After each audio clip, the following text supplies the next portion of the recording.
WorldBox is a game that's known for its ability to simulate tons of different civilizations, allowing you to watch them slowly grow and build houses, then form an army and go to war, and then promptly die. And that's a pretty big part of the game, considering almost every single creature here on the bottom that you see right now is capable of forming their very own civilization. However, what if you play WorldBox without allowing any civilizations to form at all? This obviously means no spawning in any of these creatures that can immediately have kingdoms, but also turning off things like the monolith and the world law that allows sapient creatures to fall naturally. What happens then? Well, today in WorldBox, that's exactly what we're going to find out, because today we are going to be following this world right here for the next 1,000 years without allowing any sapient creatures to naturally spawn in. And I know your first thought is probably that that's extremely boring, but I assure you it's actually slightly more interesting than you might think, because if we head into these world laws right here, even though all the world laws that would allow these creatures to normally spawn in are off, I have turned on a special 3: Glitch Noosphere, Gene Spaghetti, and Mutant Box. These 3 world laws combined with one another essentially randomizes all of WorldBox to hell. Subspecies are now born with random genes and random traits, meaning best case scenario, civilizations may actually return to this world despite all of the limitations we have put on them, which would be absolutely awesome to see. And worst case scenario, you just end up watching a nature documentary.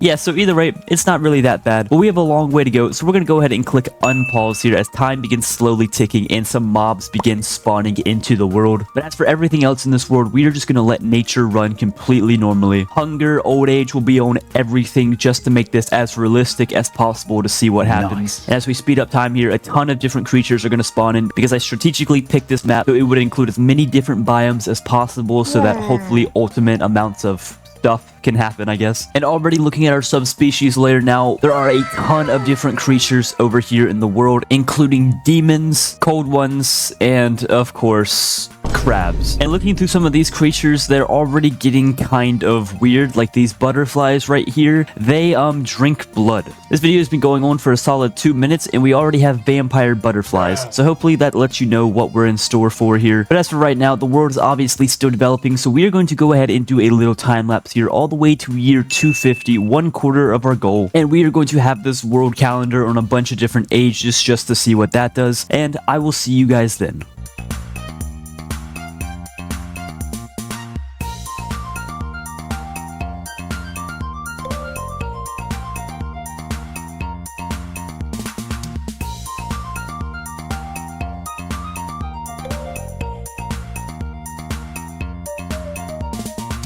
And here we are at year 250 as the age of ice is fading during the age of tears. We can see that we actually have a full-blown kingdom here, a fox kingdom, believe it or not, who have so far been able to survive everything pretty well. There were some other kingdoms earlier, but unfortunately they all got murdered. But let's look in at these guys. Their motto is, "We are best in the beer." I'm not really sure what that's supposed to mean. And their king is named Foxy. Ironically, that is not a fox. That's a cheeseburger person. Let's take a look at their subspecies. Yep, they have the trait that turns them into delicious cheeseburgers. Actually, looking at their subspecies traits here, they were given the traits that made them able to start civilizations and build, but they don't have the ability to make religions or cultures, or even languages either, which is interesting. However, I guess looking at these guys, I don't think they would be very good communicators anyway. But I mean, zooming in on their kingdom, yeah, these guys have been relatively prosperous. They have a lot of nice houses. Congratulations for them. So I guess we can just hope that these guys stay alive and maybe some more kingdoms form with different creatures later on, if there's still any land left, because if you notice during that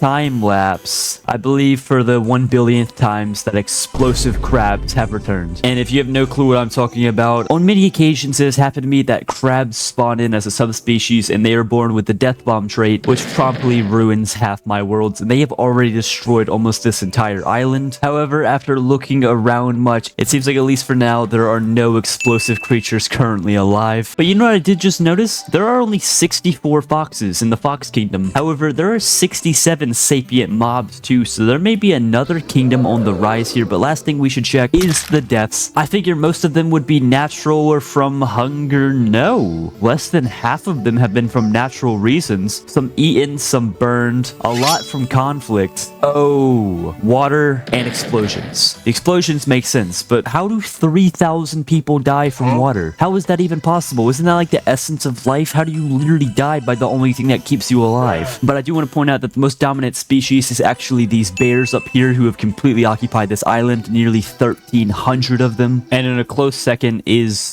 butterflies. God, this video is already weird. But anyways, now we're going to sim to year 500 and see what the world's looking like then, and maybe look at if there's any new kingdoms that have arisen.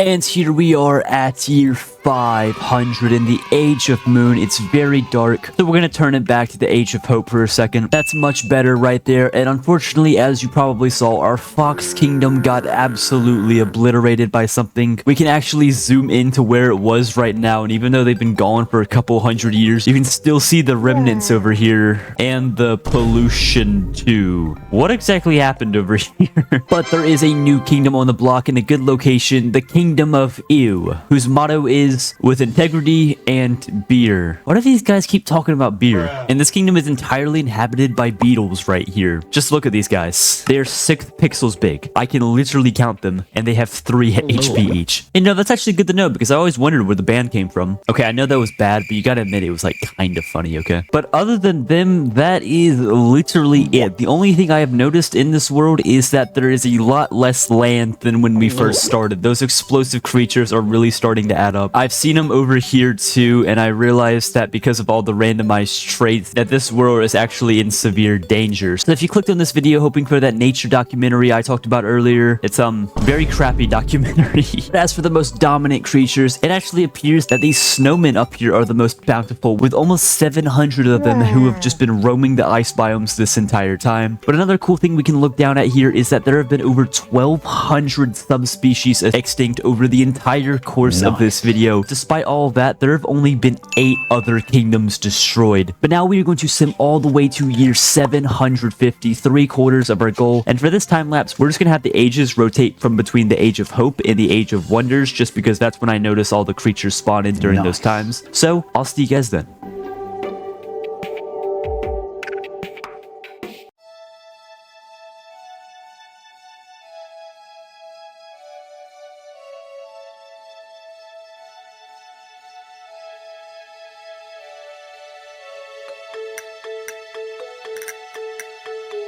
And here we are at year 750. And once again, we had a few new kingdoms pop up and dissipate. I believe we had an ostrich and then a penguin kingdom for a little bit. Actually, I can see the remains right here. And yeah, same over here with the ostriches too. And until they got limed out by the snowmen. Yeah, these guys got absolutely massacred, didn't they? But in the still alive kingdoms, we have the beetles over here who are down to just 9 people. And a new prosperous kingdom, the most prosperous one we have seen by far. A unicorn kingdom named, I'm not saying that name, with a motto, with beer we live.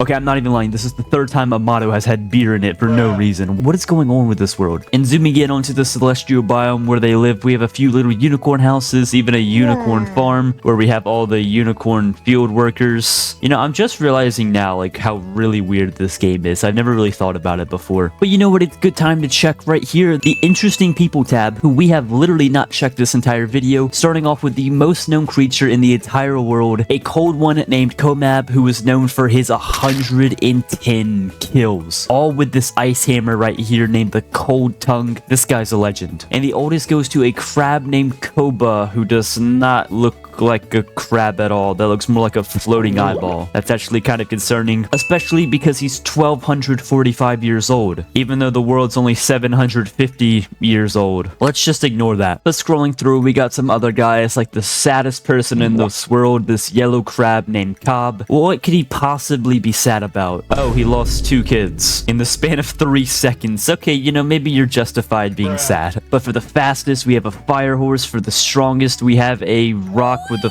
flame sword who's spinning in circles. And for the most health are these rock llamas who have 38,000 each. But now it's finally time to move on to the final year 1000, where we will see how the world finishes off and what kingdoms are left.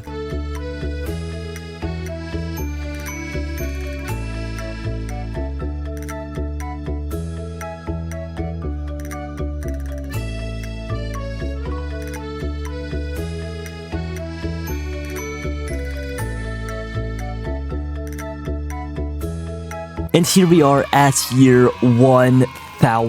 I know compared to some of my other 1000 year videos, this one was relatively tame, but considering the conditions we put it under, it's amazing that everything here has happened. However, as we stop in at this time lapse here, it seems like the world is once again in a decline, as the beetles are about where they were last time and the unicorns are fledgling a little bit too, but I guess according to their mottos, the only thing that these guys need is probably just more beer. And sadly, as I look back here, this is where the Fox Kingdom used to be, and since it's been about 750 years, there is no more trace of them at all. That's actually really sad. But also another cool thing I noticed here is that the snowmen who lived in the north that we saw kind of near the middle of the video have actually begun expanding downward. And because they are born with the cold aura trait that you can see right here, wherever they walk, they turn the ground into snow. So even though the actual tundra biome ends right here, they have been able to expand snow over almost this entire continent. And if we kept going, they would probably take over the entire world. But one final thing here, looking at the most interesting people, the most known is a new person named Icy Man, who happens to be an Iceman. I guess that name checks out pretty well, who has 89 kills this time. And the oldest is still the floating eyeball named Kobo. Whoa, hold up. Remember Cobb, the sad crab we saw at the last interval? He's now the happiest creature, and it's the same Cobb too, because he's the yellow crab. Wait, hold up. That's actually insane that we found the same guy. Let's see what happened to make him so happy now. So he fell in love, took a nap, sang, and laughed. Apparently that made him forget about all of his kids that died. But anyways, that is about all for today. This was a very interesting video idea, and if you're still watching at this point, clearly I did something to entertain you, so I'd appreciate it if you would click like and subscribe, and also join my Discord too, because that's actually where I got this idea from. Shout out to Aw69, and I'll see you guys in the next one. Farewell.